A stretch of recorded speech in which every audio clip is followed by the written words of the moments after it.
Karibu mpendwa msikilizaji na mfuatiliaji wa St. Gaspar Media katika kipindi cha maisha ya watakatifu. Leo tarehe 26 Mei tunasikiliza na kutafakari maisha ya Mtakatifu Filipo Neri. Filipo alizaliwa tarehe 21 mwezi Julai mwaka 1515. Wazazi wake walikuwa Francisco na Lucrecia.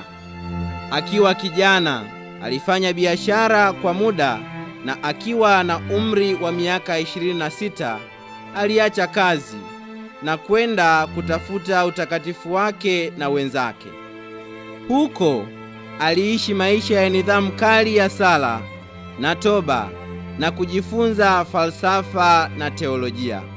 Alizoea kutembelea mara kwa mara makanisa 7 ya hija, pia handaki ya Mtakatifu Sebastiani.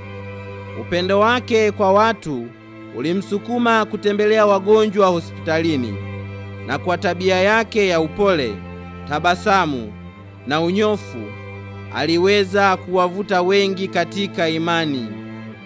Mwaka 1548 alianzisha jumuiya kwa ajili ya kuhudumia wahamiaji maskini, na waliweka utaratibu wa kuwa na mkesha wa kuabudu Ekaristi Takatifu kila mwezi.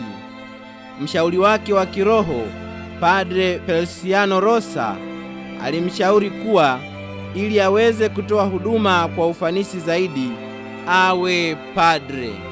Hivyo tarehe 23 mwezi Mei mwaka 1551 alipewa daraja ya upadre na akawa muungamishi na mshauri katika kanisa la Mtakatifu Girolamo. Filipo aliweza kujulikana sana kwa moyo wake wa ibada kwa Mungu na upendo kwa watu wote, ingawa wakati ule jamii ilikuwa haiwaheshimu sana mapadre. Aliweza kuadhimisha ibada ya misa kwa uchaji wa hali ya juu, na baadaye kuwa na vijana katika michezo na kutembelea makanisa ya hija. Zaidi ya hayo, Filipo alikuwa mnyenyekevu. Alifunga na kujitesa, na aliungama dhambi zake mara kwa mara. Watu wengi walikuja kwake kwa maungamo, wakiwemo makardinali, mapadre, waombaji na watu wengine ambao baadhi yao ni watakatifu kama Mtakatifu Inyasi wa Loyola na Kaloro Boromeo. Alitoa ushauri mzuri katika kitubio. Kwa mfano, alimwambia mama mmoja aliyekwenda kuungama kwake dhambi ya kusengenya aende kumkamata bata na kumnyonyoa manyoya yake, na kisha ayarudishie manyoya hayo kama anaweza. Ndivyo unapomsengenya mtu, unaharibu sifa yake na huwezi kuirudisha tena. Mwaka 1564 baadhi ya wafuasi wake walipewa daraja la upadre na kukaa naye katika kanisa ya Mtakatifu Yohani Fiorentini, wakisali, kula pamoja na kuadhimisha Ekaristi Takatifu na kuhubiri pamoja. Kwa jinsi hii wakaunda jumuiya ya mapadre ambayo maisha yao ni kusali pamoja, kusoma maandiko matakatifu, historia ya kanisa, maisha ya watakatifu na kuimba pamoja nyimbo za ibada.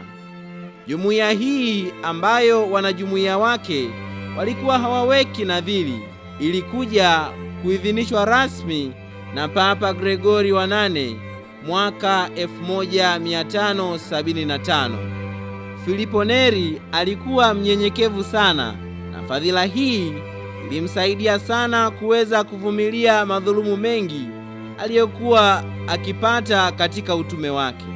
Alisali sana kila siku, na kila siku asubuhi alisali hivi: Bwana, mlinde Filipo leo hii, kwa kuwa Filipo anataka kukusaliti.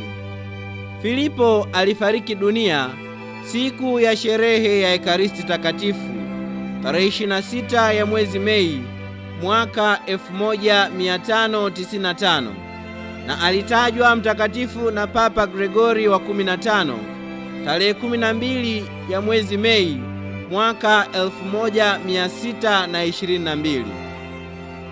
Itukuzwe damu ya Kristo! Milele amina. Tafakari inayotokana na maisha ya Mtakatifu Filipo Neri. Tunapaswa kujihadhari na makosa madogo madogo, kwa kuwa mtu akianza kurudi nyuma na kukumbatia madhaifu yake, dhamiri yake inaanza kupata ganzi na mwishowe atatenda dhambi kubwa kabisa. Rejea ya maandiko ya Mtakatifu Filipo Neri. Watakatifu wengine wa siku: Mtakatifu Quadratus wa Canterbury, askofu; Mtakatifu Filipo Neri, utuombee.